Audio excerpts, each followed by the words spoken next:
Hi viewers, welcome to my channel உமாவின் கைமணம். நம்ம இன்னைக்கு பார்க்க போகிறது ஒரு லெமன் ரைஸுங்க. எல்லா வீட்லேயும் பண்ணுறது தானே அப்படின்னு நம்ம நினைப்போம். ஒரு சின்ன டிப்ஸ் இருக்குது, அதை ஃபாலோ பண்ணிங்கன்னா நல்லா சூப்பராக சுவையாக பண்ணிடலாம். நீங்களும் ஒரு தடவை ட்ரை பண்ணி பாருங்கள். வாங்க வீடியோக்குள்ளே போகலாம். இப்போது அதுக்கு தேவையான பொருட்கள் பார்க்கலாங்க. ஃபஸ்ட்டு வந்து இது வந்து 150 அரிசி நல்லா பளபளன்னு வடித்து வச்சுருக்கேன், உதிரி உதிரியாக. உங்களுக்கு எவ்வளோ தேவையான ரைஸோ அதை எடுத்துக்கோங்க.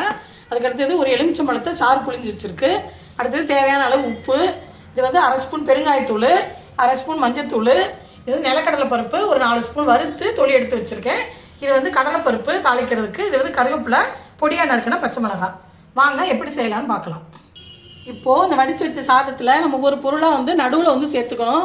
இப்போ ஓரத்தில் அப்படி நடுவில் போட்டு வச்சுக்கிட்டே இருந்தோம்னா தாளிச்ச எண்ணெய் ஊற்றி அதை வந்து செய்கிறது கரெக்டாக இருக்கும். முதல்ல வந்து மஞ்சத்தூள் போட்டிருக்கேன், அதுக்கடுத்தது வந்து சாதத்திலே போட்டுடலாம். அதுக்கடுத்தது வந்து பெருங்காயத்தூள், அதுக்கப்புறம் வந்து தேவையான அளவு உப்பு, அதுக்கப்புறம் வந்து எலுமிச்சம் சாறை வந்து நம்ம அது மேலே வந்து நம்ம வந்து அப்படியே ஊற்றி விட்டுறணும். ஊற்றி விட்டுட்டோம்னா இது வந்து இப்படி இருக்கட்டும். நம்ம வந்து தாளிக்கிறோம், தாளிச்சதை வந்து இதில் சூடோடு அந்த எண்ணெய் இதில் ஊற்றும் போது இதோட பச்சை வாசம்லாம் போய் சூப்பராக இருக்கும். வாங்க தாளிக்கலாம். பற்ற வச்சுருக்கேங்க. இப்போ வந்து அதில் வந்து நல்லெண்ணெய் ஊற்றிக்கலாம். இதுக்கு வந்து நல்லெண்ணெய் தான் நல்லாயிருக்கும்.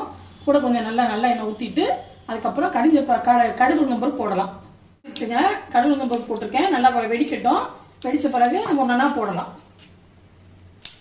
இப்போ வந்து அடுத்தது கடலைப்பருப்பு சேர்த்துக்கலாம். கடலைப்பருப்பு போட்டிருக்கேன். கொஞ்சம் கலர் மாறுற வரைக்கும் கொஞ்சமாக அடுப்பை ஸ்லோ பண்ணிட்டு கொஞ்சம் கலர் மாறுற வரைக்கும் வறுத்துக்கலாம். அதுக்கப்புறமா நம்ம வந்து கடலைப்பருப்பு போடுறோம், நிலக்கடலைப்பருப்பு. அதே கொஞ்சம் எண்ணெயில் வறுத்துட்டு அதுக்கப்புறமா பச்சை மிளகாயும் கருவேப்பிலையும் போட்டு வதக்க வேண்டியதான். இப்போ அடுத்தது கருவேப்பிலையை போட்டுட்டு பச்சை மிளகாய் போட்டுக்கலாம். கொஞ்சம் 2 நிமிஷம் வதக்கிடுவோம்.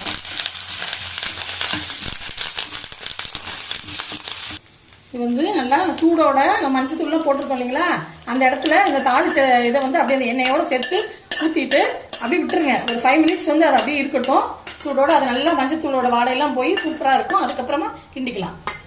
இப்போ வந்து 5 நிமிஷம் ஆயிடுச்சுங்க. நம்ம வந்து இதை வந்து நல்லா வந்து கிளறிக்கலாம்.